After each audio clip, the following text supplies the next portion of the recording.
میرا نام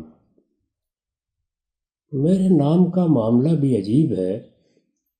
والدہ کو جاوید پسند تھا۔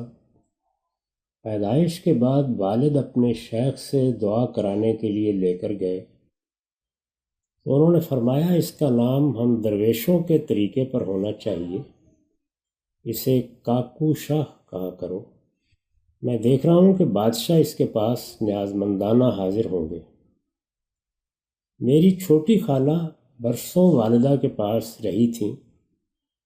والد اور والدہ دونوں ان سے بہت محبت کرتے تھے۔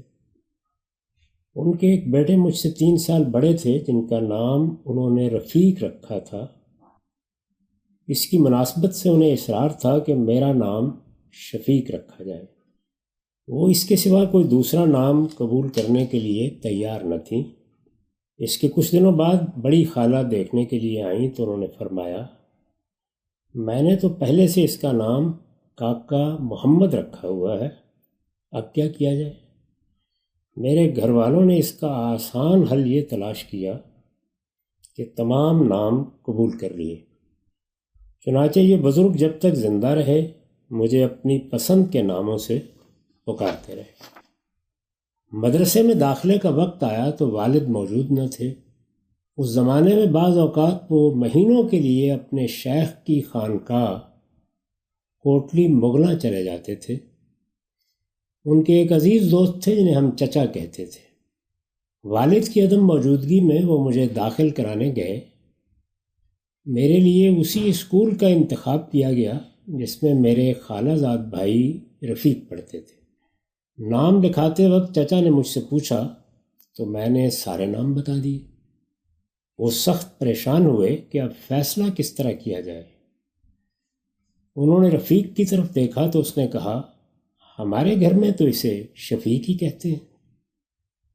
چچا نے چند لمحوں کے لیے توقف کیا اور پھر یہی نام اسکول کے رجسٹر میں درج کرا دیا۔ میں جب شعور کی عمر کو پہنچا تو مجھے والدہ کا رکھا ہوا نام زیادہ پسند آیا، لیکن اب اسکول کے رجسٹر کا کیا کیا جائے؟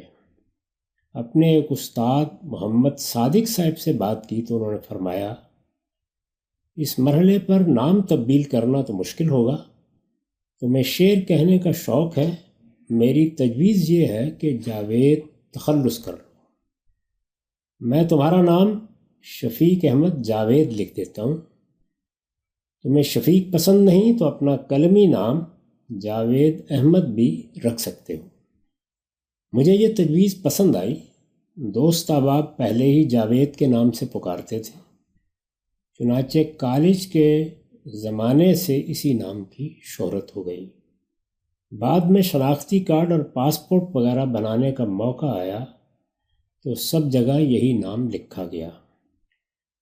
میں غالباً 9ویں جماعت میں تھا کہ اپنے ایک پھوپھی زاد بھائی کی شادی میں شرکت کے لیے لاہور آیا۔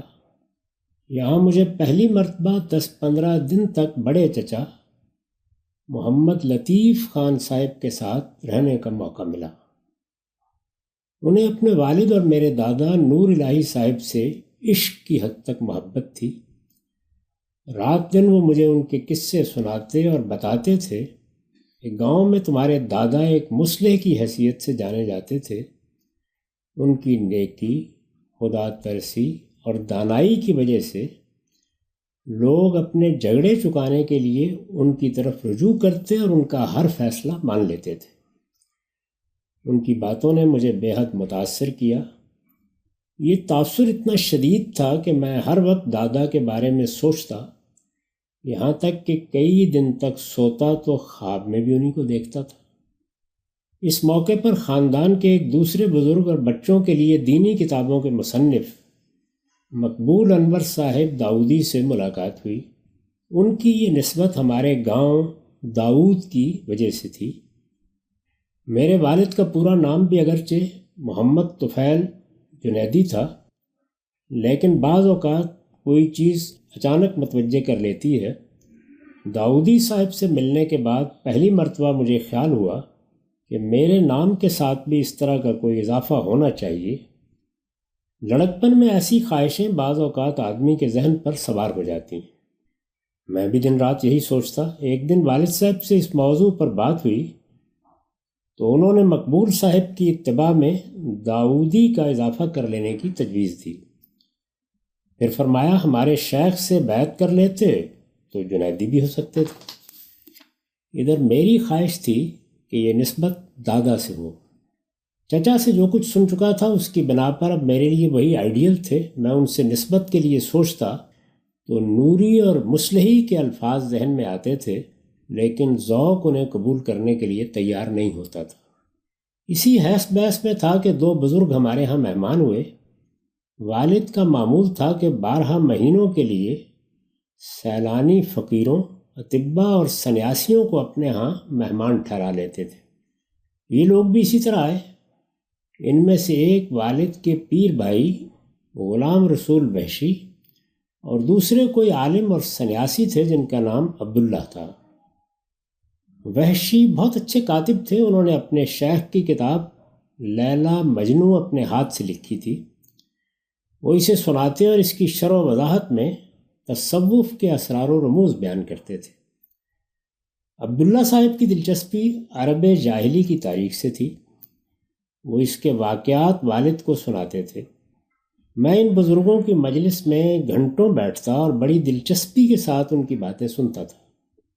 عبداللہ صاحب نے انہی مجلسوں میں کوئی قصہ سناتے ہوئے بیان کیا کہ بنو غامد کے ابو العبا نے صدیوں پہلے کسی معاملے پر پردہ ڈالا اور اس طرح اصلاح احوال کی کوشش کی تھی۔ چنانچہ اسی بنا پر انہیں غامد کا لقب دیا گیا اور غمد الامر کے الفاظ اس کے بعد عربی زبان میں اصلح الامر کے معنی میں استعمال ہونے لگے۔ انہوں نے بتایا کہ یہ قبیلہ جزیرہ نما عرب میں اسی نسبت سے غامدی کہلاتا ہے۔